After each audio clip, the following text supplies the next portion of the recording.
right, here we go. David L.A. Rawson, food law, food science. Got this little gig here for you. Looking at Appendix 1 2018 version versus Appendix 1 2024 version. It was recently updated. I kind of like the old version, I guess maybe because I got used to it. But I think, the intent is, I think the intent is to make you better with this new guidance. So I got this little deal. I'm going to go through it with you, hopefully make you understand a little bit more. This Appendix 1 is part of the guidance for the whole hazard analysis, risk-based preventive control for human food guidance. So it's part of it. So yeah, if you're conducting the analysis, you're going to be wanting to use this thing. So yeah, check this out. David L.A. Rawson. Thanks for joining the presentation. Hopefully you subscribe. Trying to get the word out on some food law, food science, and might even talk about some food. So just real quick, in case you're saying what the heck's a guidance? Well, guidance is basically recommendations.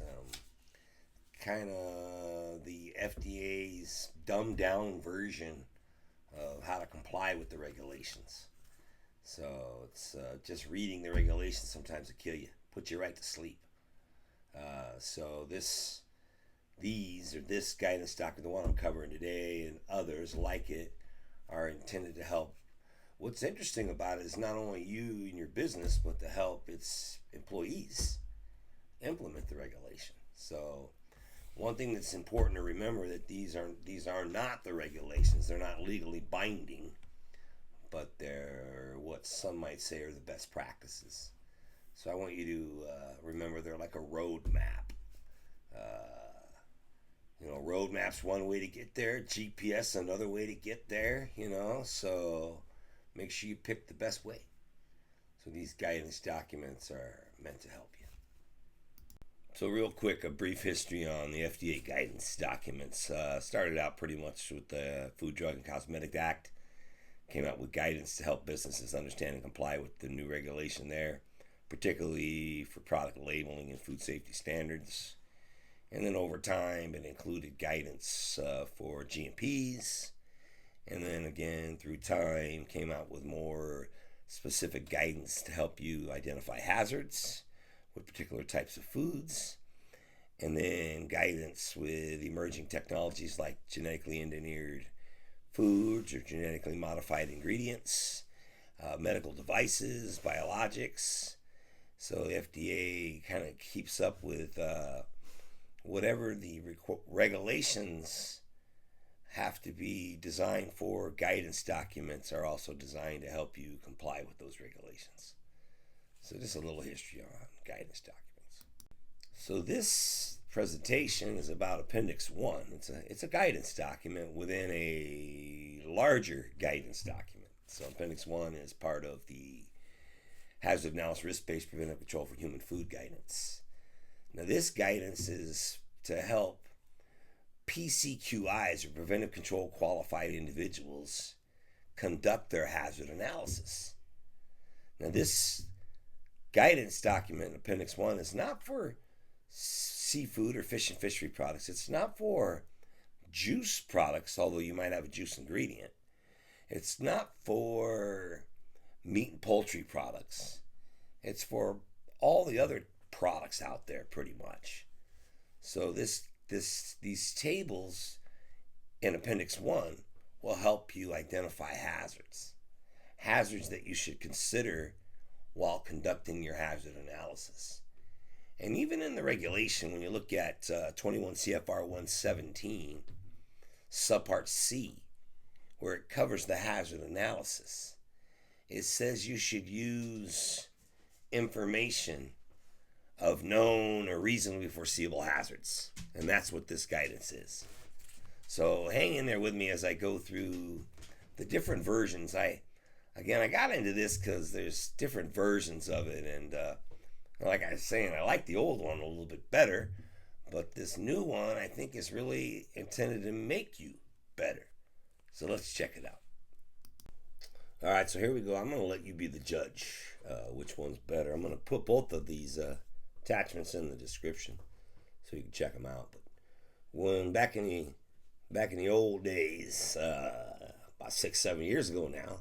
This originally came out and released in the public 2018 and went through a whole proposal process and all that starting in 2016. But ultimately, we ended up with this Appendix 1 document with a series of tables. 3 tables, basically. Tables 1A through 1Q, tables 2A through 2Q, and tables 3A through 3Q. So this is the 2018 version. Make sure you check it out. I'm going to give you a brief description on how to use it. And then I'm going to get into the 2024 version, show you how to use that one. So here we go. So tables 1A through 1Q focus on biological hazards. Tables 2A through 2Q focus on chemical hazards. And tables 3A through 3Q focus on process-related hazards. Now, the Series 1 are biological hazards and ingredients. Series 2, chemical hazards and the ingredients. And the Series 3 tables are the hazards that are associated with specific processes. So what you need to do is find your food category and subcategory on the table. Once you find the subcategory, make sure you take a look at the storage conditions as well. Ambient, refrigerated, frozen, though, that'll matter. And then you can then start identifying your hazards. Once you identify your hazards, you'll see there's some X mark for the hazards. And one of the nice parts of the table, it also gives you on the last column, you'll see example products. So I'm going to do over the next few slides, I'm going to look up on the old school 2018 version, I'm going to look up pizza dough, pizza crust, show you how and where I found it on those 3 tables. Follow me as I do this. So I need to find my category. I'm in the baking business. I do pizza crust. All right, so I do an unbaked, ready to bake pizza crust. It's refrigerated. I found it on table 1A, example number 1A. It's subcategory, you can see pizza, pie crust, refrigerated conditions, and then it fits the example products on the end there. So I did some little circles for you so you can see. And then you can see the X's mark the spot. I have E. coli, Salmonella, and Listeria are going to be pathogens of concern for the pizza. Let's go to chemical next. Let's check it out. So I need to go to the chemical tables, which is the Series 2 table. So table 2A, again, for my same example, pizza crust, unbaked, bakery item. There's different categories of food categories. So you're going to find your category. That I'm doing a baked product right now, a bakery good. It's a ready-to-bake pizza crust. Example 2A, 1A. I see I need to consider mycotoxins in flour, right? Mycotoxins in the flour. Check that out. And last but not least, this is where it gets pretty hot and heavy here. As you can see, I pick up quite a few hazards. So I need to find out my process-related hazards for my pizza crust. Again, same category, subcategory, refrigerated. I get pathogenic bacteria growth and toxin formation due to time temperature abuse. I got environmental pathogen concerns. I got undeclared allergens. I got allergen cross contact. I got chemical additives or food intolerant substances and metal to consider. That's a lot of stuff. So I had 3 biological, 1 chemical, and 6 process-related hazards. Man, 10 things I need to consider for my pizza crust when I'm conducting my analysis. Remember, 21 CFR 117 subpart C says I need to conduct the hazard analysis. It needs to be written, regardless of the outcome. So it also tells me in the regulation that I should be using a table or information, like this information of known or reasonably foreseeable hazards in these tables. But again, this is the 2018 version. I'm about to show you how to use the 2024 version. It's a little more challenging, but I think it might make you better. Let's take a look. All right, so hopefully you got the basics on that give you the 10-minute tutorial on the 2018 version. Now I'm going to give you another 10-minute tutorial on the 2024 edition. So again, it's a little different. Got to work a little bit. So I got some slides I'm going to go through here with you, and then ultimately I'd like to go through that same pizza crust example using the new guidance here. But there's only two series of tables on this one. Remember, the other one had 3 series of tables. So we lost the tables for the process-related hazards. So a facility needs to go through all the different categories, and I'll show you that here shortly.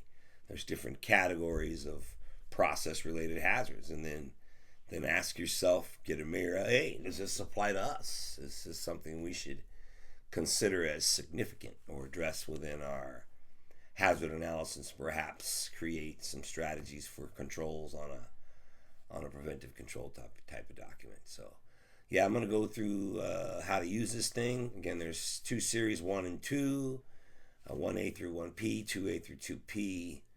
Let's take a look. Yeah, so on the next few slides, I'll give you step-by-step instructions. The instructions will help you navigate the tables of the biological chemical hazards. And those are sections A1-10 or A1-11. Understand how to evaluate marked hazards for your specific food products. Identify which hazards require preventive controls based on your facility and ingredients. And the goal is to make the guide easier for you here. Hopefully this 2024 I can help you use it a little bit better. So 1A through 1P outline biological hazards relevant to 16 food groups, 16 different groups. So the hazards are marked with an X in the tables to identify what we call now the known or reasonably foreseeable hazards, aka potential hazards. So you want to then evaluate that. Determine, is this hazard a risk? So there's a lot of hazards out there, but is the hazard a risk? Is it significant? Will it cause injury, illness, or death if not controlled?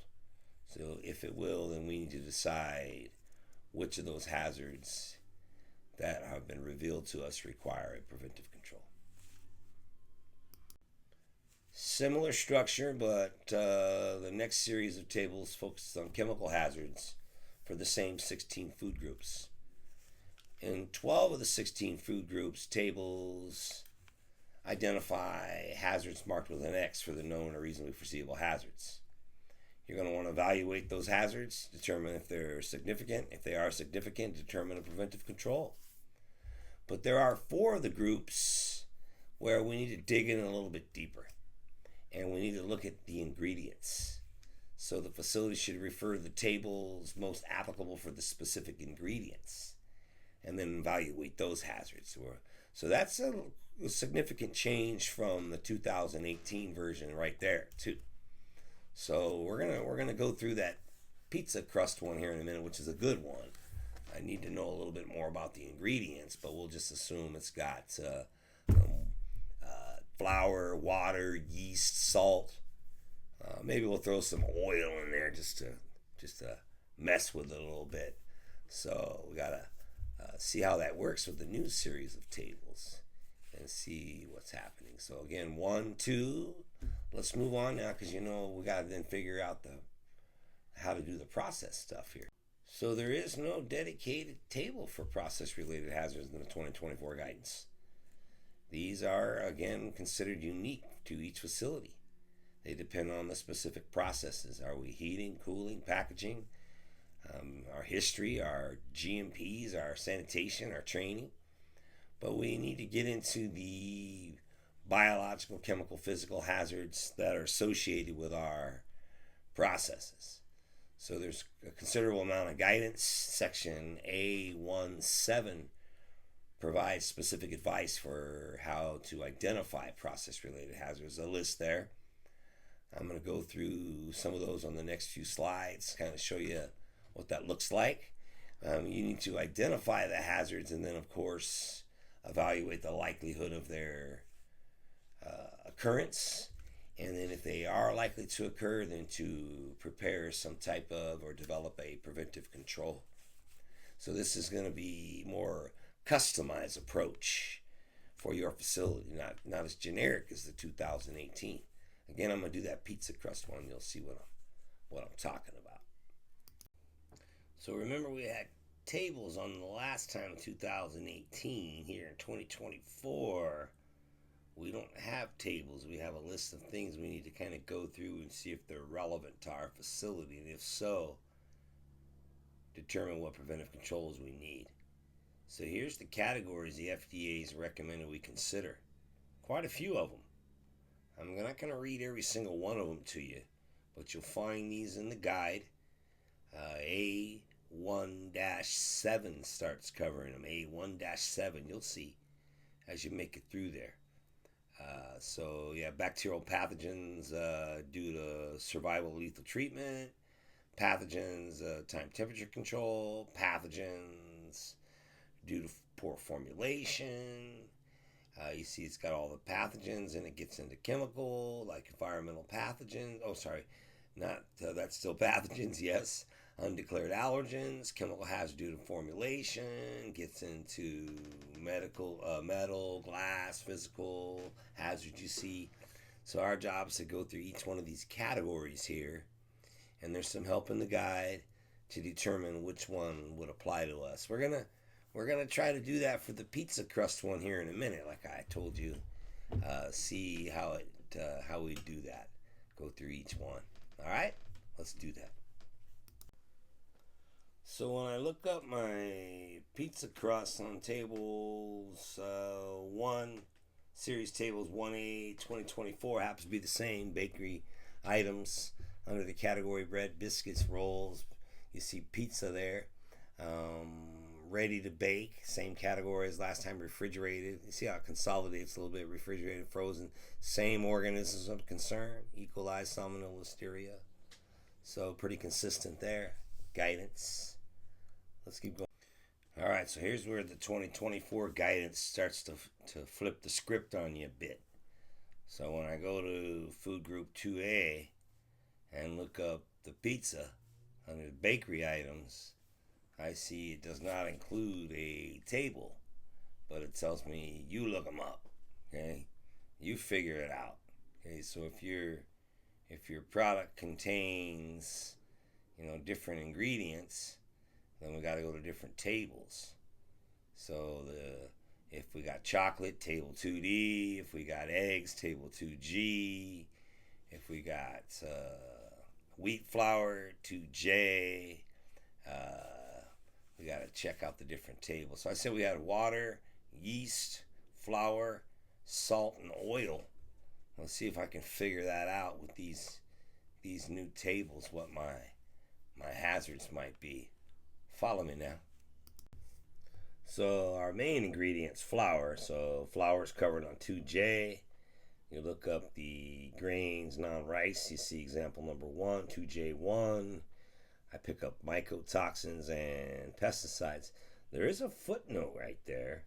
There's a footnote, little number 1. Make sure you check out all the footnotes, see if that's relevant to you. So you can see there when I look up my flour, the major ingredient would be flour, water, yeast, salt, pretty close to the same, and then oil. If we did oil, I just put oil in there just to give us something to look up. But water, needs to meet EPA standards. Salt, a low risk item, but we need to look up the flour, and let's look up the oil next just to see what that looks like. So let's take a look. So again, using the 2024 guidance, I have to look up on the table 1. It was pretty easy. Looked up the pizza crust. It gave me my pathogens. Now on table 2, it said no, you look them up. So I looked up the flour. Now I'm looking up the water. I'm sorry, excuse me, the oil. So I see oil products. We'll say we're using olive oil. Kicks me with pesticides again. So this is a big deal when we're looking up these hazards, because we have to determine who's controlling these hazards. You're not controlling these if you're making the crust. The supplier is. What supplier? Well, the supplier at the getting the oils from the farm, right? So they have to do some kind of program over there. So we need to figure out who's best to control these hazards. So yeah, we got to look up the biological ingredient. We did that, table 1A.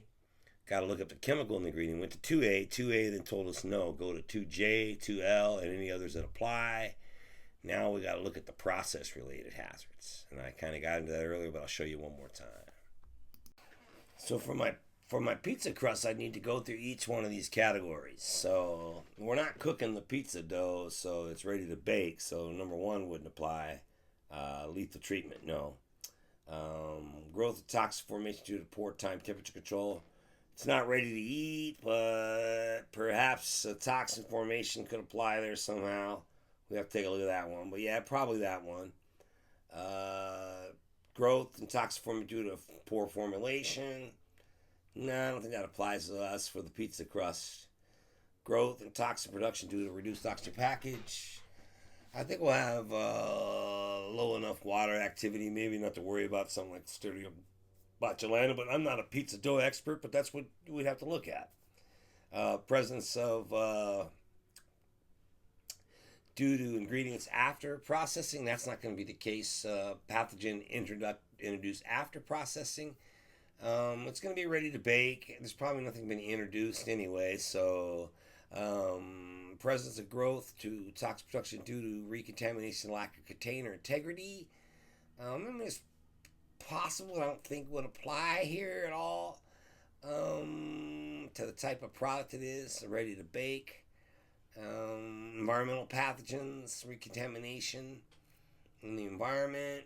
It's going to be ready to bake. Not that Listeria and salmonella is okay, but it's going to be ready. It's going to get baked at 500 degrees, so not a significant one anyway. Now allergens kicks in here. Incorrect label for sure. Unintended allergen cross contact. Depends on the facility what else they're doing there, because we're just selling the dough. Maybe, but we're also maybe doing fully assembled pizzas that have a milk allergy, not milk allergen getting on just the dough. That could be a problem, right? Cross contact in that scenario. But just the dough, if we're only a dough facility, probably not, because the dough, not cross contact. Chemical due to I didn't add, and for this one I didn't have any chemical hazards. I mean, it was a basic dough, water, flour, water, salt, yeast, oil. Nothing of concern. It's not although it is a plant-based food, right? But it's not certain plant-based food, so it wouldn't apply. We're talking about those new food products, not pizza dough. Metal, glass, and hard plastic, perhaps, yeah, depending on the type of equipment and what we're doing. But what I'm trying to show you here is for the pizza dough, we'd have to go through each one. For your candied almonds, for your salad kit, for your bottled water, whatever you're doing, you got to go through these process-related hazards. So you see, it's quite a bit more intense than the 2018 version of the guide. So hopefully I made sense a little bit. And I just don't know why I did this. I thought it'd be good for you all to help you out a little bit. I was a bit set back by the new guidance. Check them out in the descriptions. Which one you like, let me know. Hey, thanks for listening. I appreciate you. Please subscribe if you want to get more food science, food law content. Have a great day.